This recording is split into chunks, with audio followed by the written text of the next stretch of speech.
I'm Madison Miller, 34, and I never expected to become the victim of a home invasion by my own sister. After my Chicago client meeting was unexpectedly canceled, I returned to find construction vehicles crowding my driveway. The sound of sledgehammers and power tools echoed from inside my craftsman home. When I burst through the door, there was my sister Amber, confidently directing workers to tear down my kitchen wall. 12 years of saving for my dream home was being demolished without my knowledge or consent. Before I tell you how this family betrayal unfolded, leave a comment sharing if a relative has ever crossed your boundaries, and subscribe to hear more stories that will make your family drama seem positively normal by comparison. My house represented more than just a place to live. It embodied 12 years of relentless work, careful saving, and the dream of stability I never had growing up. A 1960s craftsman in a quiet Seattle suburb, it wasn't perfect, the kitchen cabinets were dated, the bathroom needed updating, and the flooring had seen better days, but it had good bones, as they say. Most importantly, it was mine, purchased with my own money, a testament to my independence. I'd fallen in love with its character, crown molding, original hardwood floors, and large bay windows that let in streams of natural light even on Seattle's notorious gray days. When I first walked through with my realtor 2 years ago, I knew immediately. This was home. The place where I'd finally put down roots after years of apartment living. My sister Amber and I grew up in a chaotic household with parents who were physically present but emotionally absent. Our father worked endless hours at his law firm, and our mother numbed herself with wine and book clubs. Amber and I raised each other in many ways. As the older sister by 3 years, I naturally fell into the caretaker role. I packed Amber's lunches, helped with homework, and shielded her from our parents' occasional explosive arguments. Our different personalities emerged early. While I became hyper-responsible, organized, and perhaps a bit controlling, Amber developed a free-spirited, creative approach to life. She followed her passion for design, eventually becoming an interior decorator with an incredible eye for aesthetics but a less developed sense of practicality or boundaries. After design school, Amber struggled to build a stable client base. She lived in a small apartment in a less desirable part of town, taking whatever jobs came her way. Despite her talent, she struggled with the business side of her profession. When she complained about difficult clients or late payments, I listened sympathetically, sometimes helping with rent when she fell short. Our adult relationship maintained the dynamics established in childhood. I still took care of problems, she still created them. I planned, she improvised. I saved, she spent. Yet despite these differences, we remained close. She was my only family in Seattle after our parents retired to Arizona. When I purchased my house, Amber was genuinely happy for me, though I detected a hint of jealousy beneath her congratulations. She immediately offered design suggestions, creating elaborate Pinterest boards for each room. While I appreciated her enthusiasm, I explained that renovations would need to wait. The down payment had depleted my savings, and I wanted to live in the space before making major changes. You need to understand the rhythm of a house before you alter it, I told her. She rolled her eyes. The rhythm is stuck in the 1960s, Madison. That avocado green kitchen is practically a crime scene. I laughed but held firm. Someday. When I'm ready. When I have the budget. Trust has always been important to me, so when I began traveling for work, I gave Amber a key to my house for emergencies. She lived across town, and it seemed practical to have someone check on things during my absences. The first few business trips went smoothly. She collected my mail, watered my houseplants, and once even restocked my refrigerator before I returned. There were small signs I chose to ignore. Once I came home to find she'd organized my closet according to color rather than the category system I preferred. Another time, she replaced my shower curtain with one she thought better suited the bathroom's potential. These were annoyances but seemed harmless enough. The frequency of my business trips increased when I was assigned to lead a major marketing campaign for our biggest client. As senior marketing director at Radiant Strategies, I'd spent years building my reputation for meticulous planning and flawless execution. This campaign could lead to the VP position I'd been working towards since joining the company. The Chicago trip was particularly important, a presentation to the client's entire executive board. I'd prepared for weeks, rehearsing in front of my bathroom mirror, refining slides until midnight. I packed my most professional outfit, the navy blue suit that always gave me confidence. The meeting was scheduled for Thursday, with my return flight on Friday evening. But Wednesday afternoon, I received an email. The client's CEO had a family emergency and needed to postpone. Rather than waste time in a Chicago hotel, I changed my flight to return home Wednesday night. I texted a few friends about my early return but forgot to notify Amber. It simply didn't occur to me that she would be at my house. The flight back to Seattle was bumpy with turbulence, and a child screamed for most of the journey. I arrived exhausted, dreaming of my own bed, perhaps a glass of wine, and the comfort of familiar surroundings. The Uber dropped me at the curb around 9:30 p.m. That's when I noticed the construction dumpster in my driveway, alongside 3 vehicles I didn't recognize. In my travel-weary state, I initially thought they must be at the wrong house. Then I heard the unmistakable sound of demolition coming from inside my home. The cool Seattle evening air hit my face as I stepped out of the Uber, wheeled suitcase in hand. My brain couldn't process what my eyes were seeing. A massive metal dumpster sat in my driveway, already half filled with debris I recognized from my kitchen. A white van with Scots Contracting painted on the side was parked alongside 2 other vehicles, a red pickup truck and a small blue sedan. The sound of something heavy crashing inside jolted me into action. I rushed up the front steps, fumbling with my keys, heart hammering against my ribs. When I pushed open the door, I was hit by a cloud of plaster dust that made me cough instantly. The entryway was covered in plastic sheeting taped haphazardly to the walls. Boot prints tracked white dust across my hardwood floors. The familiar scent of my lavender reed diffuser was overwhelmed by the smell of sawdust and sweat. "Hello?" I called out, my voice tight with tension. No one answered, but the banging continued. I followed the noise to the kitchen, or what used to be my kitchen. 3 men in work clothes were attacking my wall with sledgehammers, while a 4th was unscrewing cabinet doors and stacking them on my dining table. The peninsula counter had already been removed, exposing naked subfloor beneath. And there, in the middle of it all, stood my sister Amber, clipboard in hand, her blonde hair pulled back in a ponytail, wearing paint-splattered overalls that I recognized as an outfit from her job site chic Instagram posts. "What the hell is happening here?" I demanded, my voice rising to be heard over the demolition noise. Amber spun around, her face registering shock before breaking into a wide smile. "Madison. Oh my God, you're back early. This was supposed to be a surprise." The workers paused, sledgehammers held midair, looking uncertainly between us. "A surprise?" I echoed, unable to comprehend the scene before me.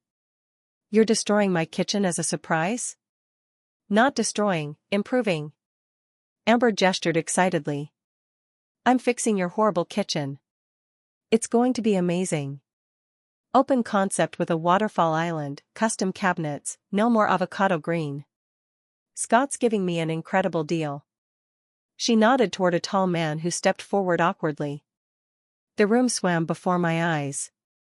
My kitchen, the heart of my home, where I drank my morning coffee and prepared dinner for friends, was being gutted without my knowledge or permission. "Stop," I said firmly to the workers. "Everyone needs to stop right now." "Don't be ridiculous," Amber laughed, though I caught a flicker of uncertainty in her eyes. "You can't stop in the middle of demo. We've already ordered the custom cabinets." "You what?" My voice sounded strange even to my own ears. "The cabinets. And the quartz countertop. And new appliances," Amber continued, her voice taking on a defensive edge. "Madison, this is a good thing. You've been talking about renovating forever. Talking about it. Not doing it. Not without planning, or budgeting, or, I don't know, consenting to it." I shouted the last word, my composure finally breaking. The workers looked increasingly uncomfortable. One murmured something about taking a break, and they filed past me, tracking more dust through my house. Once they were outside, I turned back to Amber. How could you do this? How could you possibly think this was okay? I was trying to help you.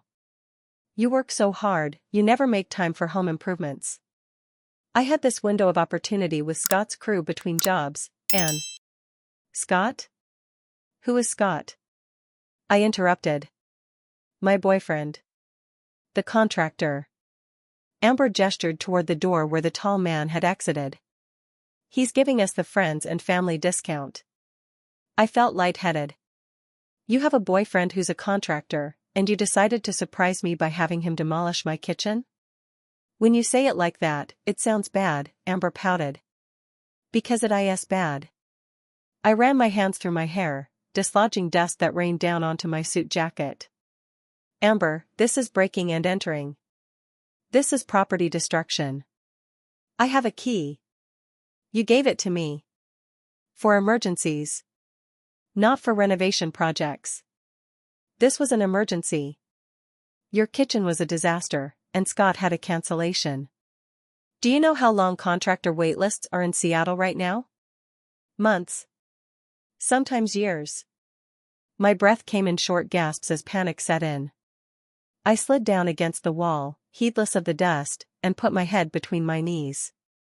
Oh my God, are you having one of your control freak meltdowns? It's just a kitchen, Madison. It's my kitchen, I whispered, tears starting to fall. In my house. That I worked for. That I paid for. That you had no right to touch. Amber knelt beside me, her voice softening. Look, I know this is a shock. But you're going to love it when it's done.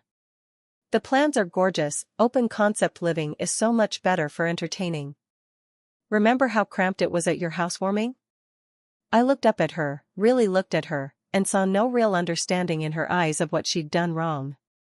In her mind, this was a grand gesture, a favor to her uptight sister who couldn't make design decisions. How are you paying for this? I asked suddenly, a horrible thought occurring to me.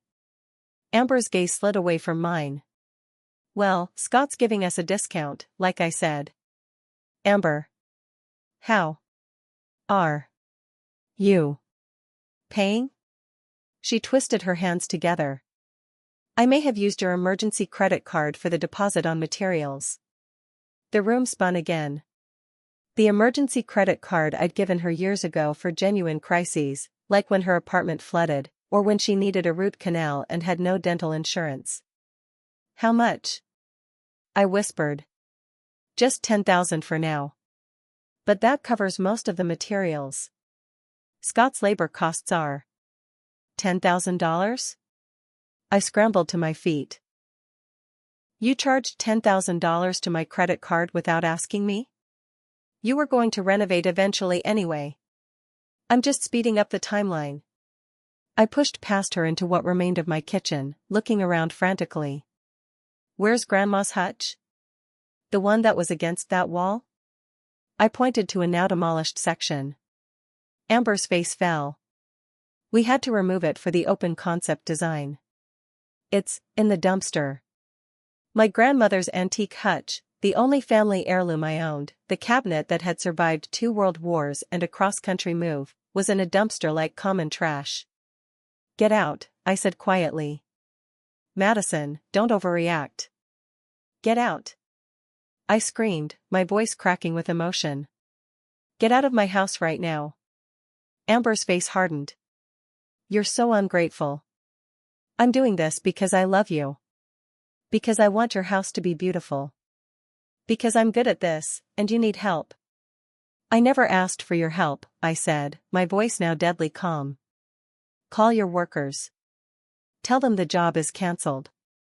And get out of my house before I call the police. You wouldn't call the police on your own sister, Amber scoffed, but I could see uncertainty in her eyes. I pulled out my phone. Try me.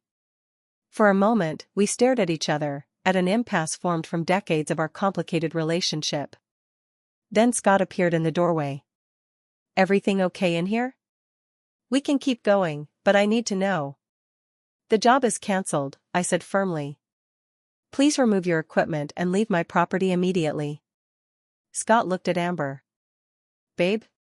Amber's eyes filled with tears. She's being ridiculous. She doesn't understand what we're trying to do for her. What you've done, I corrected, is unauthorized construction without permits, destruction of property, and credit card fraud.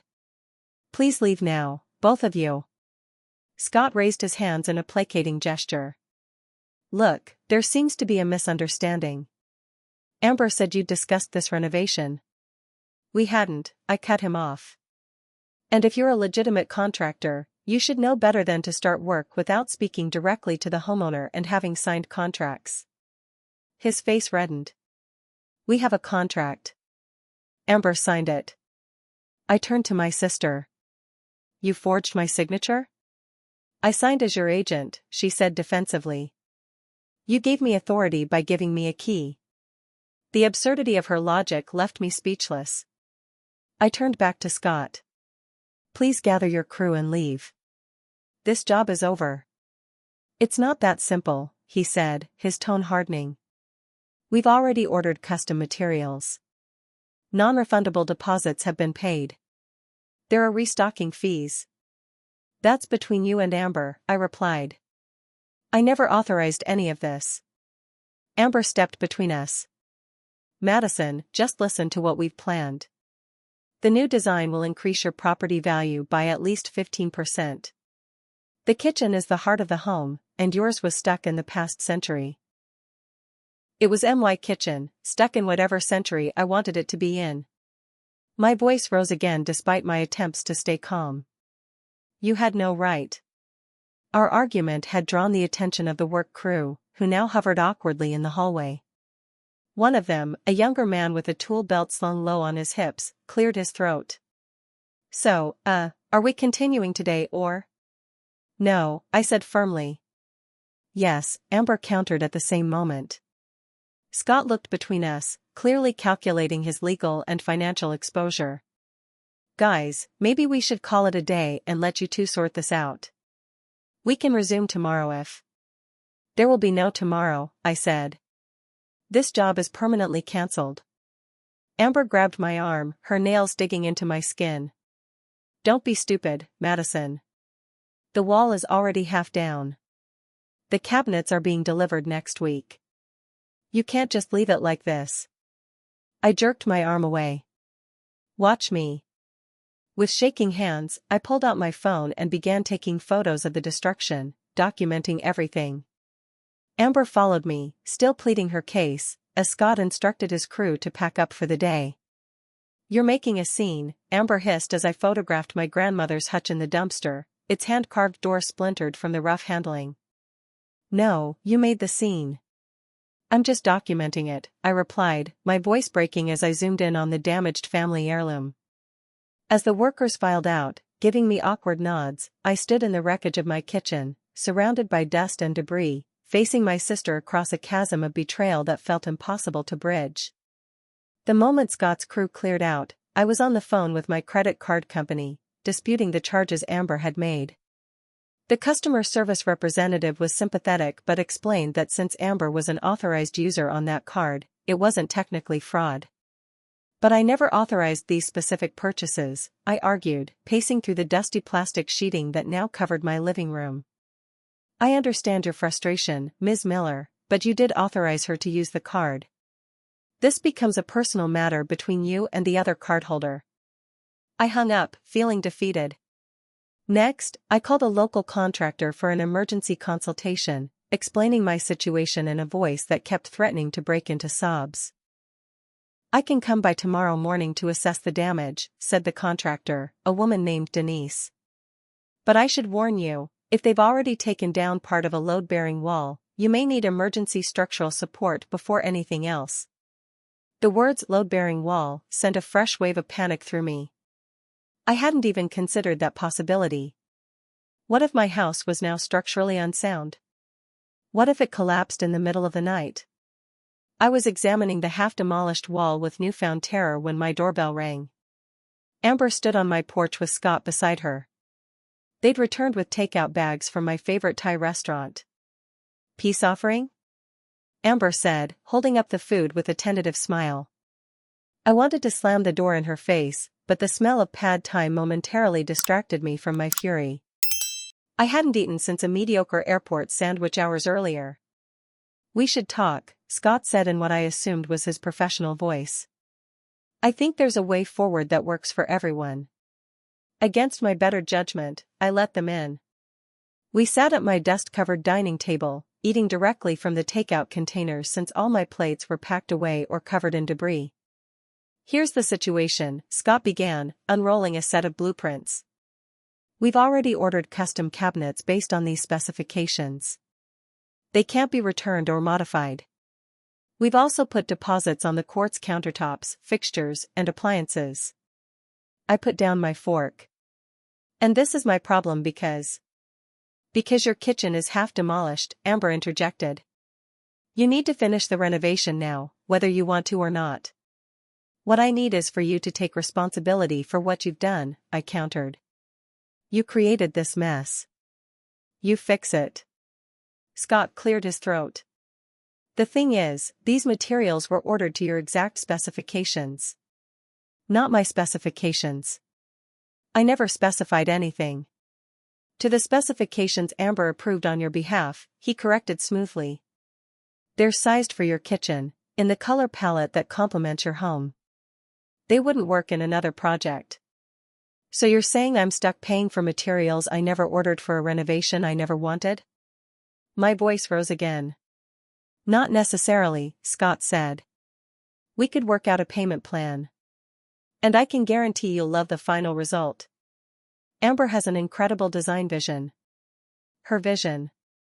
Not mine. I pushed away from the table. Have either of you even considered what I want? We know what you want, Amber said confidently. You've been complaining about that kitchen since you moved in. Complaining doesn't equal consenting to a complete demolition. I shouted, finally losing my temper again. Normal people wait to be asked before making major decisions for others. Scott raised his hands placatingly. Look, what's done is done. We can argue about how we got here, or we can focus on solutions. The solution is for you to restore my kitchen to its original condition, I said. Scott laughed, then quickly sobered when he saw my expression. That's not possible. Those cabinets were custom to the house in the 1960s. We couldn't replicate them if we tried. And honestly, why would you want to? They were hideous. They were mine, I said quietly. Everything in this house is mine, chosen by me, arranged by me. This is the first home I've ever owned, the first place that's truly belonged to me. And you took that away. Amber rolled her eyes. Don't be so dramatic. It's a kitchen renovation, not a home invasion. It feels like an invasion, I insisted. You invaded my space, my bank account, and my sense of security. I was trying to help. Amber's voice rose to match mine. That's what sisters do, they help each other. Help is offering to paint a room together on the weekend, not demolishing half my house without permission. Our argument escalated, covering familiar territory, her good intentions versus my control issues, her creativity versus my boring taste, her spontaneity versus my rigid planning. It was a clash of personalities that had defined our relationship since childhood, now playing out in the ruins of my kitchen. Scott attempted to mediate, clearly concerned about the financial implications for his business, while simultaneously defending Amber. Your sister has an incredible eye for design. The plans she's created would easily be featured in Seattle Home magazine. That comment made something click into place. I turned to Amber. Is that what this is about? You using my house for your portfolio? Her slight hesitation told me everything. I grabbed my phone and opened Instagram. There it was, on Amber's professional account, before photos of my outdated kitchen, design boards for the renovation, and even a video of the demolition in progress, all tagged with #designerlife #portfolio project #before and after. You're using my home as a showcase, I said, the betrayal cutting even deeper. This isn't about helping me at all. It can be both, Amber insisted. Yes, it helps my career, but it also gives you a beautiful new kitchen. Everyone wins. Except I never agreed to any of it, I said, scrolling through more posts where she referred to my latest project and my client's outdated space, never mentioning that the client was her sister or that I hadn't commissioned the work. Scott interrupted our renewed argument. Look, we need to discuss the practical aspects. As I said, custom materials have been ordered. Deposits have been paid.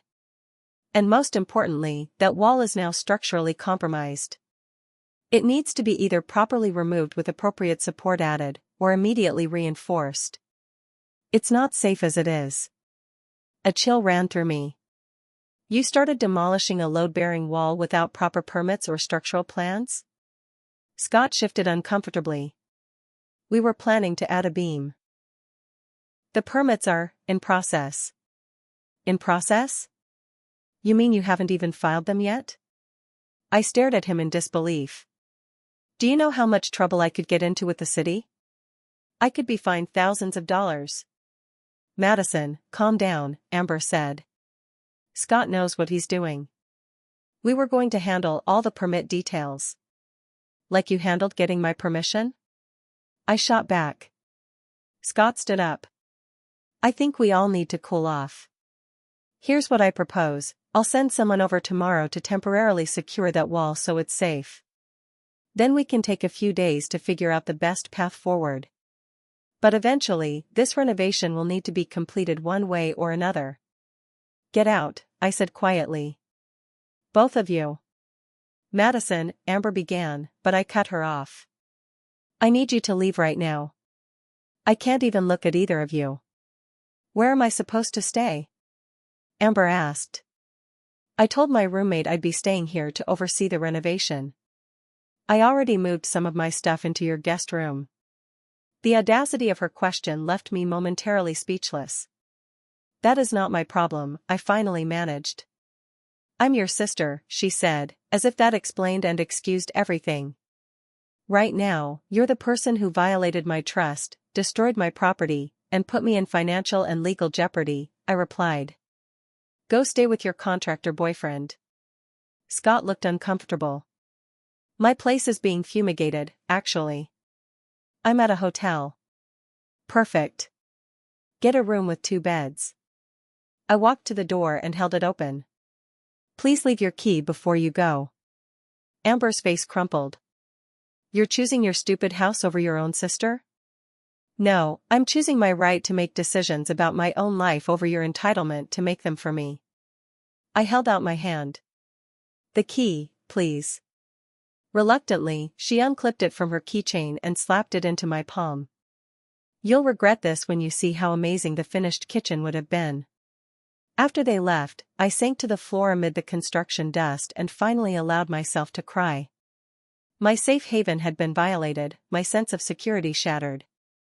I couldn't even make myself a cup of tea to calm down, the water had been turned off for the demolition. My phone pinged with a text from Amber, "You're being childish. We need to finish what we started." I didn't respond.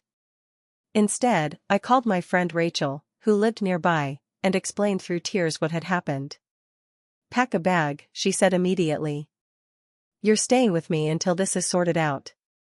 As I threw some essentials into an overnight bag, my phone kept buzzing with texts from Amber, alternating between apologies and accusations. I silenced it and called a locksmith for an emergency appointment the next morning. I didn't know who else Amber might have given keys to, and I couldn't risk any more surprises. That night, lying on Rachel's pull-out couch, I stared at the ceiling and wondered how my relationship with my only sibling had deteriorated to this point. The worst part was that in Amber's mind, she had done nothing wrong. She truly believed she was helping me, that her vision for my home superseded my right to choose for myself. The next morning, I woke to discover Amber had shared more photos of her renovation project online, including close-ups of the design challenges presented by my outdated kitchen. Friends and followers had commented with praise for her vision and expertise, unaware of the true circumstances. One comment particularly stung, "So lucky your client trusts you with free creative reign." I was no longer just angry, I was utterly heartbroken. The emergency contractor, Denise, confirmed my worst fears the next morning. The half-demolished wall was indeed load-bearing, and Scott's crew had compromised the structural integrity of my home. "You need temporary supports installed immediately," she said, pointing to where the ceiling was already showing signs of stress. "Then permits, architectural plans, and a proper beam installation. This isn't something you can reverse. Once a wall is opened like this, you have to move forward with appropriate structural modifications." The estimate she handed me made me physically ill. Between the emergency structural work, permits, and eventual completion of a renovation I never wanted, I was looking at depleting most of my savings. Insurance wouldn't cover it since the work was unauthorized but done by someone who technically had access to my home. I called my parents, hoping for support or at least sympathy. Instead, my mother sighed heavily. "You girls have always been like oil and water," she said. "Can't you just work this out between yourselves? Your father and I are in the middle of our Mediterranean cruise. Mom, Amber destroyed my kitchen and compromised the structure of my house without permission. She's always been impulsive, dear. You know that. But she means well." "Meaning well doesn't fix my house," I said, frustration mounting. "Madison, you've always been so hard on your sister. She looks up to you, you know. Try to see it from her perspective. She wanted to do something nice for you, use her talents to help." I gave up trying to make them understand. In their eyes, I had always been the responsible one, the one who should compromise, accommodate, and forgive Amber's artistic temperament.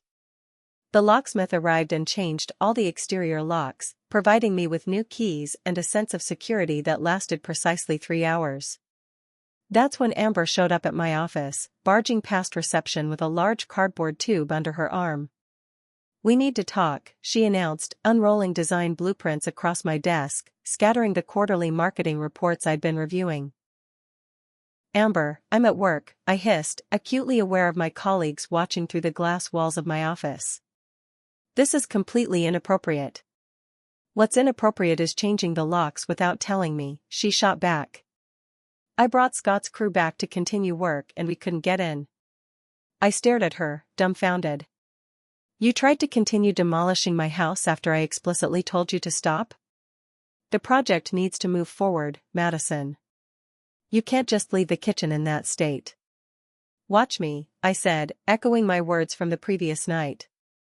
"That's why I'm here," Amber said, spreading out the blueprints. "Look at these revised plans.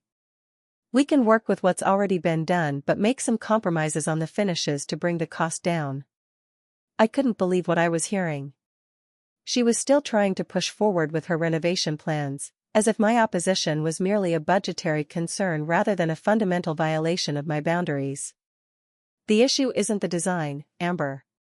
It's that you made decisions about my house without my consent. It's that you spent my money without permission. It's that you treated my home like a showroom for your portfolio." Amber looked around at the colleagues who were now openly watching our confrontation. She lowered her voice. "You're making a scene." "I'm making a scene?" I laughed incredulously. "You barged into my workplace." My boss, Janet, appeared at my door. "Everything okay in here, Madison?" "No," I admitted. "My sister is just leaving." "I'm not going anywhere until we resolve this," Amber insisted, rolling up her blueprints with sharp, angry movements. "You're being completely unreasonable." Janet raised an eyebrow. "Should I call security?" The threat of security finally penetrated Amber's determination. She gathered her things, but not before saying loudly enough for everyone to hear, "This is so typical. You care more about control than family. You always have." After she left, Janet closed my office door. "Take the rest of the day off, Madison. Handle whatever this is. But the quarterly review can wait," she said firmly. "Family emergencies take priority. Just resolve it quickly. The promotion committee meets next week, and drama isn't a quality they look for in VP candidates." I felt a new wave of anger. Not only had Amber violated my home, she was now threatening my career advancement. When I arrived back at my house, I found a business card tucked into the door frame. The city building inspector had stopped by, alerted by a concerned neighbor about unpermitted construction. There was a notice of violation attached, with potential daily fines if the structural issues weren't addressed promptly. As I was reading the notice, my phone dinged with multiple Instagram notifications. Amber had posted new stories about the renovation, framing the situation as a design challenge where she was helping my sister update her home despite some creative differences. She included more photos of my demolished kitchen, a selfie with Scott discussing structural solutions, and worst of all, a video walkthrough where she detailed all the outdated elements of my home that she planned to rescue. I called a lawyer friend, Sophia, who specialized in real estate. "This is a mess," she said bluntly after I explained the situation. "You've got potential insurance issues, permit violations, unauthorized use of funds, and the fact that you gave her a key and she was an authorized user on your credit card complicates things. So she can just get away with this?" I asked, despair creeping into my voice. "I didn't say that. But legally, it's murky. She had apparent authority due to the key and credit card access. The best approach is probably to negotiate a settlement where she contributes to the repair costs." "She doesn't have any money," I said. "That's part of the problem. She spends everything she earns immediately." "Then you may need to consider whether pursuing this legally is worth potentially estranging your sister permanently," Sophia advised. I hung up feeling even worse. The legal system wouldn't provide the clear vindication I wanted, and pursuing a case against my own sister felt extreme, even under these circumstances. My phone rang. It was my mother again. "Amber says you had her nearly arrested at your office today," she began without preamble. "That's a complete exaggeration," I sighed. "My boss asked if she should call security when Amber refused to leave." "She's very upset, Madison. She was only trying to help. You know how important her design career is to her. And you know how important my house is to me," I countered. "Why is her career more important than my home?" "No one is saying that, dear. But you've always been the sensible one. Can't you find a compromise? Family is everything." I thought about pointing out that they hadn't seemed to believe family is everything during our chaotic childhood, but held my tongue. "I'll consider it," I said instead, just to end the conversation. As the day wore on, the texts from Amber continued, veering between self-pity, "You've always been jealous of my creativity," attacks, "Your house was embarrassing before I tried to help," and occasional glimpses of remorse, "I should have discussed it with you first, but I knew you'd say no." I was emotionally exhausted, physically uncomfortable in my dust-filled house, and increasingly worried about the structural issues. I decided to spend one more night at Rachel's while I figured out my next steps. When I arrived at her apartment, Rachel handed me a glass of wine and gestured to her laptop. "You need to see this." She had pulled up Amber's Instagram account, where a new post showed my sister hosting what she called a demo party at my house. Somehow, she had gotten back in, spare key hidden in the garage? Sympathetic neighbor, and invited a group of her designer friends to view the project and offer suggestions. They were drinking wine in my half-demolished kitchen, sitting on my furniture, criticizing my before decor, and brainstorming ways to salvage the situation. One video clip showed Amber giving a tour.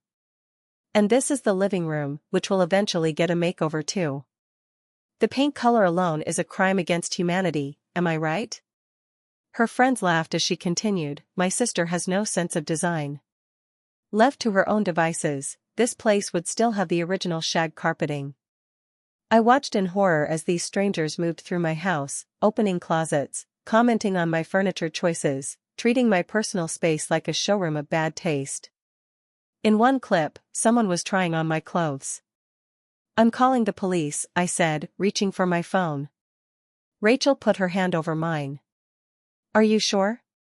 That's a nuclear option with your sister." "This isn't a sister issue anymore," I said, my voice shaking. "This is breaking and entering.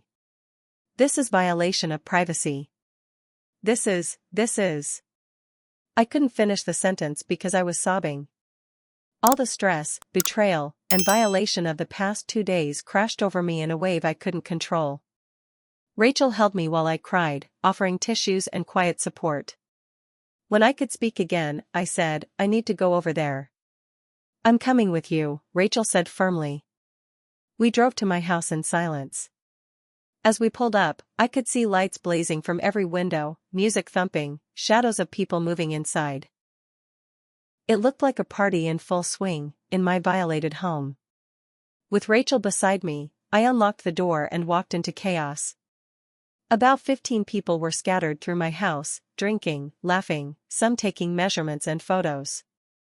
A design board had been set up in the living room, with fabric swatches and paint samples attached. Amber spotted me and froze mid-sentence, wine glass in hand. The room gradually fell silent as others noticed me standing in my own doorway. "What?" I said, my voice deadly quiet. "Do you think you're doing?" "Madison," Amber laughed nervously. "This isn't what it looks like. It looks like you've broken into my home and invited strangers to paw through my belongings while planning renovations I never authorized," I said, my calm surprising even me. "I didn't break in. I used my key. I changed the locks, Amber." "So unless you climbed through a window, you broke in." One of her friends, a man with an elaborate mustache and a tape measure around his neck, cleared his throat.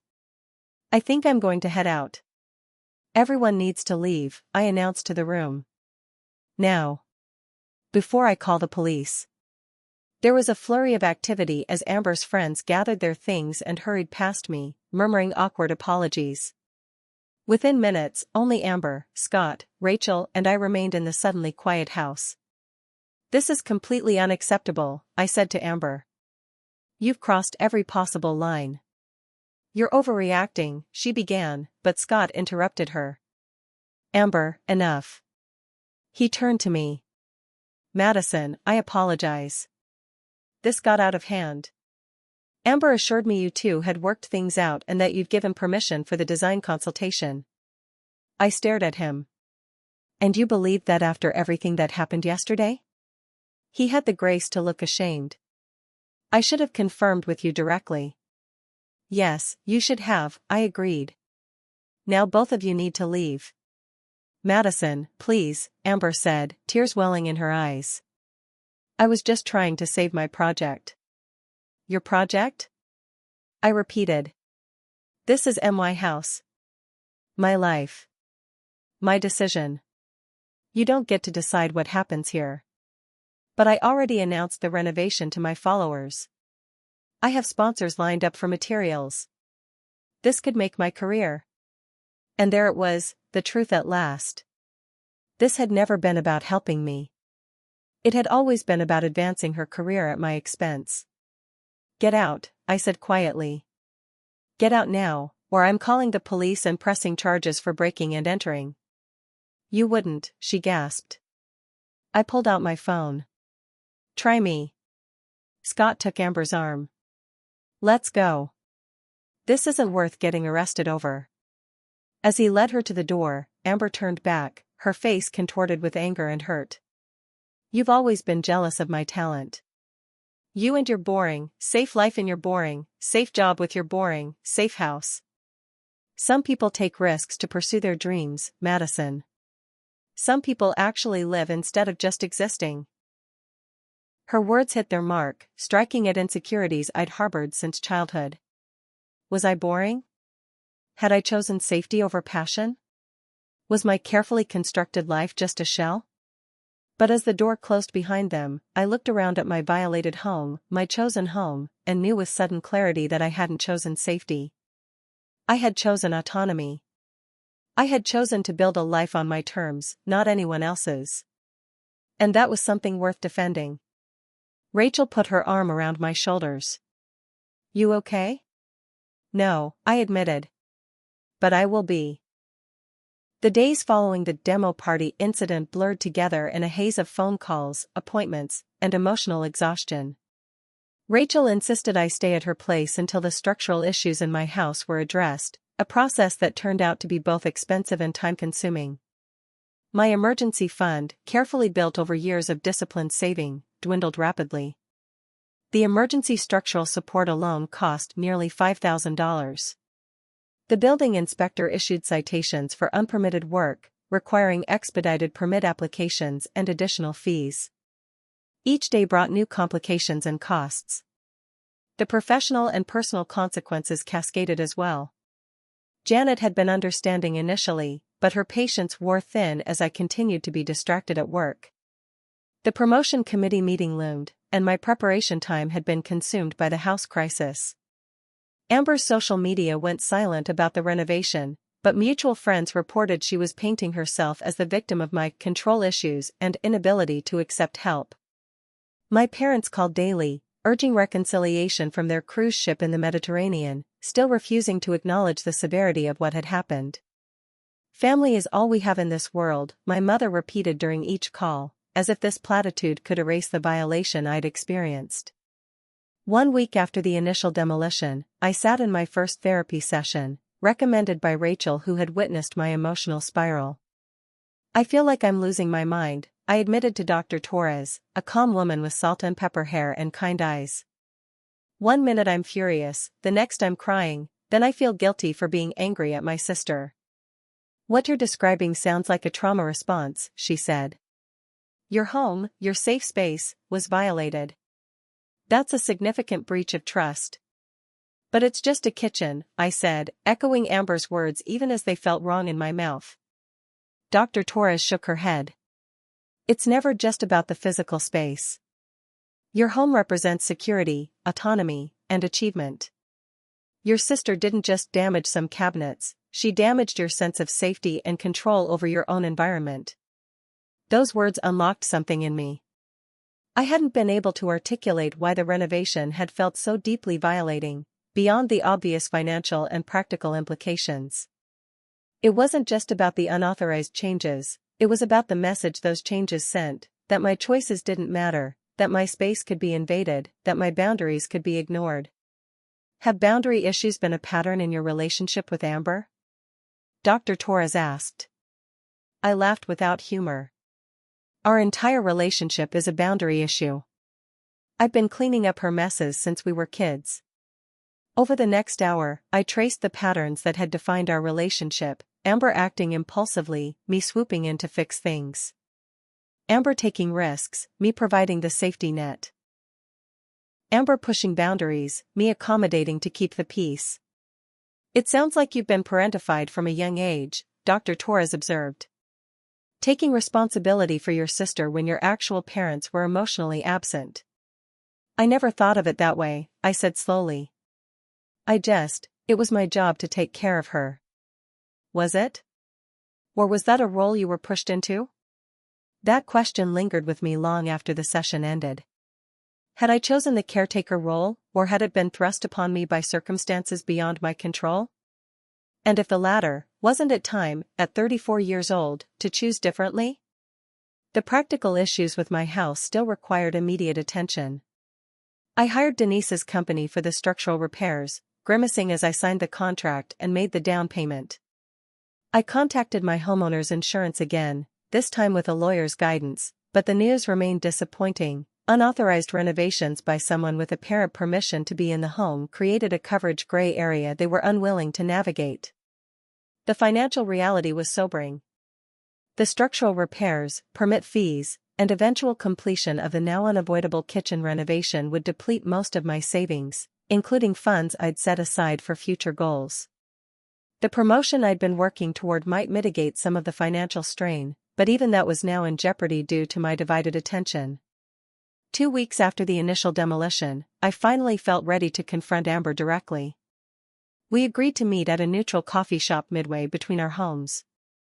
I arrived early, rehearsing the boundaries I needed to establish, determined to remain calm regardless of her reaction. Amber arrived 20 minutes late, sliding into the seat across from me with a practiced air of casual confidence that faltered when she met my eyes. "You look tired," she said, which might have been an expression of concern or a subtle dig. "I am tired," I acknowledged.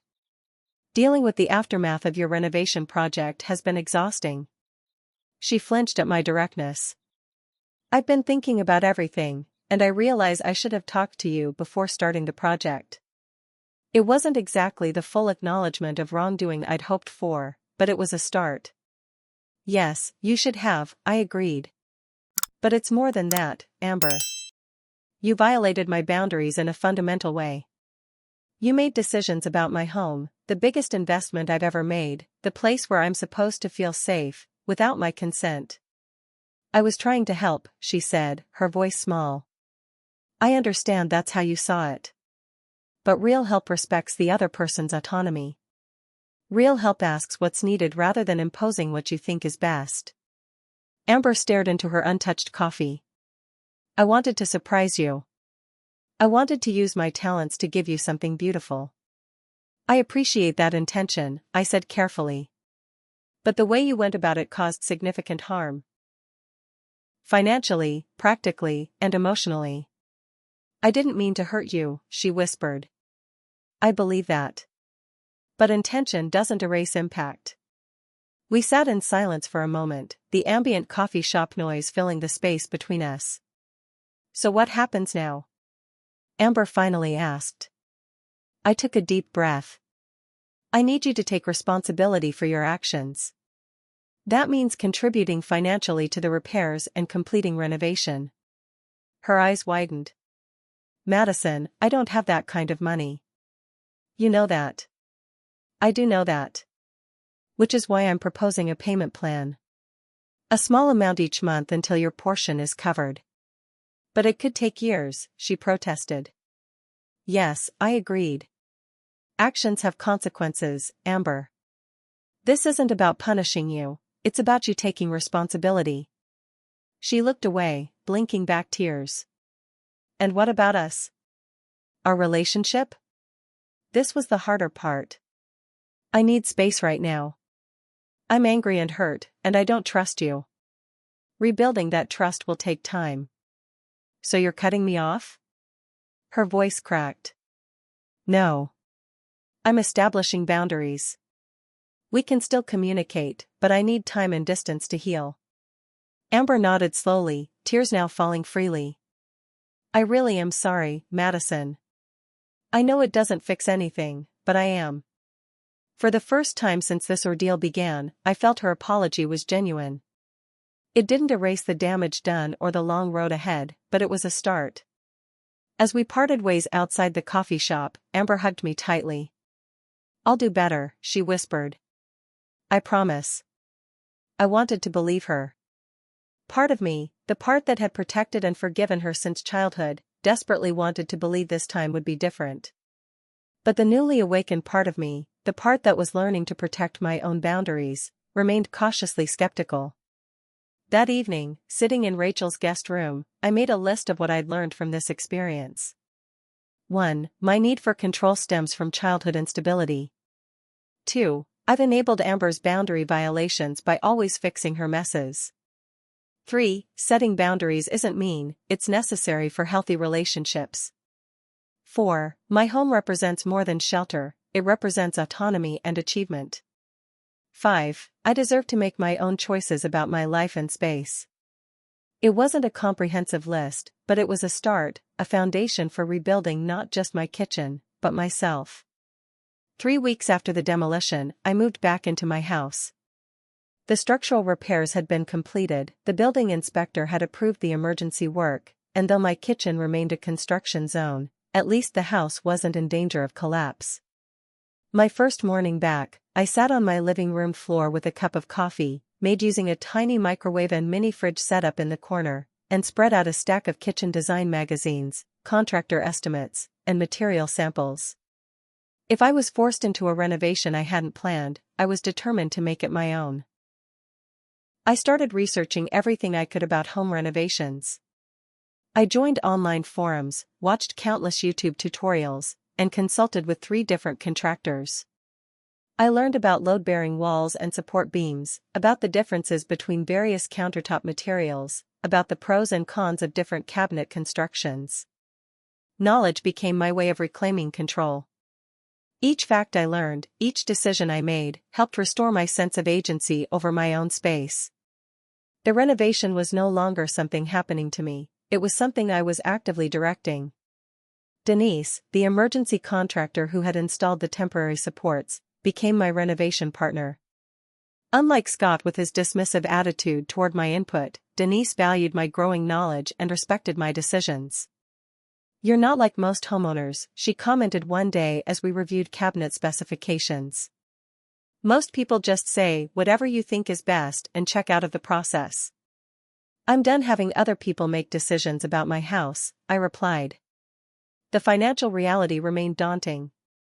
Even with careful budgeting and some compromised choices on materials, completing the renovation properly would deplete most of my savings. I considered my options carefully before making a difficult decision. I would sell some stocks I'd been holding for my eventual dream trip to New Zealand. The kitchen had to be finished properly, both for safety and resale value, and prolonging the construction would only increase the disruption to my life. Amber had agreed to the payment plan I proposed, committing to monthly contributions that would eventually cover about a quarter of the total cost. It was less than her fair share, but it was what she could realistically manage, and the commitment represented a step toward responsibility. Our parents, upon returning from their cruise, were dismayed to find their daughters barely speaking. They attempted to mediate with well-intentioned but ultimately unhelpful suggestions. "Can't you just finish what Amber started?" "Her design really was beautiful," my mother said during a video call, completely missing the point. "This isn't about aesthetics, Mom. It's about respect and boundaries." "Madison always has to have things her way," my father sighed to my mother, as if I couldn't hear him. Their reaction reinforced what Dr. Torres had helped me realize: my family's dynamics had never supported healthy boundaries. My parents' emotional absence had created a void that Amber and I had filled in dysfunctional ways, she with attention-seeking behavior, me with rigid control and caretaking. Breaking these patterns would require more than just resolving the kitchen situation. It would mean consciously establishing new ways of relating to my family. With Dr. Torres's guidance, I drafted a letter to Amber outlining clear boundaries for our relationship moving forward. 1. No access to my home without explicit invitation. 2. No decisions made on my behalf without my express consent. 3. No social media posts that include my home or personal life without permission. 4. Regular payments according to our agreed schedule. 5. Family therapy sessions as a condition of rebuilding our relationship. I sent copies to my parents as well, with an additional note explaining that their support of these boundaries was non-negotiable if they wanted to maintain a close relationship with me. Their initial reactions were predictably defensive. My mother called in tears, accusing me of being cold and unforgiving. My father emailed a terse message about how disappointed he was in my inability to let things go. Amber herself fluctuated between acceptance and resistance, depending on the day. But I held firm. For perhaps the first time in my life, I prioritized my own needs above keeping the peace or managing others' emotions. The work promotion I'd been pursuing slipped away during the chaos. Janet informed me gently that the committee had selected another candidate, citing my recent distractions as a concern about my readiness for additional responsibility. The news stung, but also served as a wake-up call about how completely I'd allowed this situation to derail my professional life. "There will be other opportunities," Janet assured me. "Focus on getting your personal situation stabilized, and we'll revisit your advancement in the next cycle." I channeled my disappointment into renewed focus at work, compartmentalizing the ongoing renovation issues during office hours. Gradually, I rebuilt my professional reputation for unflappable competence. As summer turned to fall, my kitchen slowly took shape, not according to Amber's original vision, but following my own carefully considered choices. I selected warm wood cabinets rather than the trendy white Amber had planned, a practical quartz countertop in a speckled pattern that wouldn't show every smudge, and a subway tile backsplash in a soft green that complemented the original character of the house. "It's not what I would have chosen," Amber commented during one of her first authorized visits to see the progress, "but it suits you." Coming from her, this was significant progress, an acknowledgement, however small, that my choices for my own space were valid. The first family therapy session was uncomfortable for everyone. My parents arrived with defensive energy, Amber vacillated between contrition and justification, and I struggled to articulate my needs without anger overwhelming me. But by the third session, small breakthroughs began to emerge. I never realized how much responsibility we put on Madison from such a young age, my mother admitted, tears in her eyes. We just assumed she could handle everything because she seemed so capable. And I resented her for it, Amber added quietly. For being the perfect one, the responsible one. Breaking into her kitchen was. I think part of me wanted to mess up her perfect life. My life isn't perfect, I said. I just don't usually let people see the messy parts. These moments of honesty didn't instantly heal decades of dysfunctional patterns, but they created openings for new understanding. 4 months after the initial demolition, my kitchen was finally completed. The space was beautiful but, more importantly, it was mine, a reflection of my choices, my style, my needs. The journey to this completion had cost me financially and emotionally, but it had also given me something invaluable, a new relationship with boundaries, agency, and self-advocacy. I hosted a small kitchen warming gathering for the friends who had supported me through the crisis. Rachel, who had given me shelter during the worst of it, Sophia, whose legal advice had helped me navigate the complex aftermath, colleagues who had covered for me during my distracted periods at work. Notably absent were my family members. They had been invited, a tentative olive branch, but they were still working through their own reactions to the new boundaries I'd established. Their absence was both a sadness and a relief, a complicated emotional mix that Dr. Torres assured me was normal when establishing healthier family dynamics after decades of dysfunction. As my friends toasted the completed kitchen and my resilience in the face of chaos, I felt a sense of pride that went beyond the physical space. I had weathered a crisis not by capitulating or by cutting ties completely, but by finding a middle path that honored both my relationships and my own needs. The new locks on my doors were symbolic as much as practical, a physical representation of the psychological boundaries I'd finally learned to establish and defend. 6 months after returning from Chicago to find my kitchen under demolition, I stood in the completed space, morning sunlight streaming through the windows, reflecting off the new countertops. The renovation had indeed increased the functionality and appeal of my home, though not in the way Amber had originally envisioned. The finished kitchen reflected my preferences: warm wood cabinets with simple hardware, durable countertops that could withstand my occasional cooking experiments, a deep farmhouse sink I'd always wanted, and a carefully preserved corner where I'd managed to salvage and restore pieces of my grandmother's hutch. The contractor had been able to use some of the original wood to create a custom display shelf for my grandmother's china, preserving the family connection in a new form. My relationship with Amber had entered a new phase as well. The payment plan remained in place, with her contributing a small but meaningful amount each month toward the renovation costs. More importantly, she had respected the boundaries I'd established, not once attempting to enter my home without explicit invitation or making decisions on my behalf. Our conversations were less frequent but more honest. The family therapy sessions, though often difficult, had created space for new patterns of interaction. Amber had started seeing her own therapist as well, beginning to unpack the insecurities that drove her need for control and recognition. I never realized how much I defined myself in opposition to you, she admitted during a recent coffee meeting. You were the responsible one, so I had to be the creative one.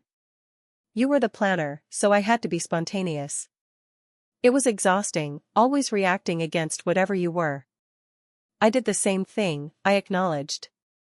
Defining myself as not you. The organized one, the reliable one, the one who never makes mistakes. Boring, she teased, but with a gentleness that took the sting out. Stable, I countered with a smile. The crisis had forced growth not just in our sibling relationship but in my professional life as well. After missing out on the VP position, I'd reassessed my career goals with new clarity. I realized I'd been pursuing the promotion partly because it seemed like the next logical step, not because I was passionate about the additional administrative responsibilities. Instead, I proposed a lateral move that allowed me to focus on creative strategy while maintaining work-life balance. Janet had been surprised but supportive, and the change had brought unexpected satisfaction. I found myself enjoying work more, bringing creative energy home for personal projects rather than feeling depleted at the end of each day. You seem more relaxed, Rachel commented during a weekend hike. Less wound tight. I'm learning to let go of perfectionism, I said. Turns out having your house partially demolished provides perspective on what really matters. The experience had shifted my relationship with material possessions as well. While I still valued my home and the security it represented, I held less tightly to the idea that everything in it needed to be perfect, untouched, exactly as I'd planned. Life was messy, and homes could reflect that reality without being any less valuable or meaningful. One surprising development was my parents' gradual acceptance of the new boundaries I'd established. After initial resistance, they'd begun to recognize their role in creating the dysfunctional dynamics between Amber and me. My father had even apologized for his dismissive attitude during the renovation crisis. I've always thought of you as the daughter who didn't need anything from us, he said during a recent visit, the first time he'd seen the completed kitchen. I realize now that wasn't fair to you. These changes weren't dramatic transformations. My family still fell into old patterns sometimes, I still struggled with control issues, Amber still occasionally overstepped. But the difference was that we now recognized these patterns when they emerged and had tools to address them more constructively. Dr. Torres had helped me understand that healing family relationships didn't mean achieving perfection or erasing all conflict. It meant creating enough safety and respect that conflicts could be navigated without causing lasting damage. Boundaries aren't walls, she'd explained. They're fences with gates that you control.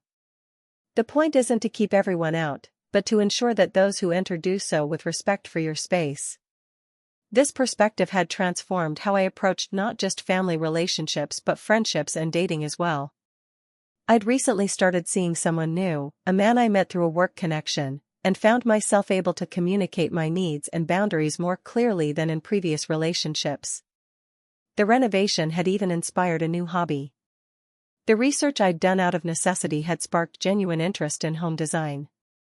I'd started taking weekend workshops on furniture restoration and had successfully refinished several pieces for my living room, discovering a creative side I hadn't fully explored before. As I prepared dinner in my new kitchen for friends coming over, I reflected on how differently I might have handled the renovation crisis before. I would have likely swallowed my anger to keep the peace, accepted financial responsibility to protect Amber from consequences, and silently resented both the process and the result. Instead, I'd learned to advocate for myself while still maintaining relationships, to set boundaries without building walls, to take responsibility for my needs without taking on others' problems.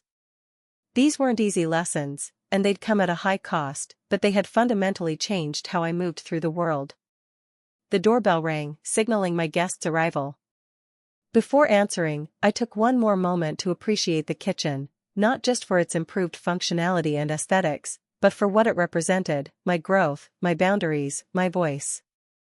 What had begun as a violation had become, through difficult work and painful honesty, an opportunity for transformation. As I opened the door to welcome my friends, I felt a deep sense of gratitude for this unexpected journey. My home was finally truly mine again, not just in its physical structure but in what it represented, a space where I could be authentically myself, make my own choices, and welcome others on my own terms. Have you ever had to establish difficult boundaries with loved ones? Share your experience in the comments below. And if this story resonated with you, please like, subscribe, and share to help others who might be struggling with similar family dynamics. Remember, setting boundaries isn't selfish, it's essential for healthy relationships. Thank you for joining me for this deeply personal story, and I wish you strength and clarity in your own boundary-setting journey.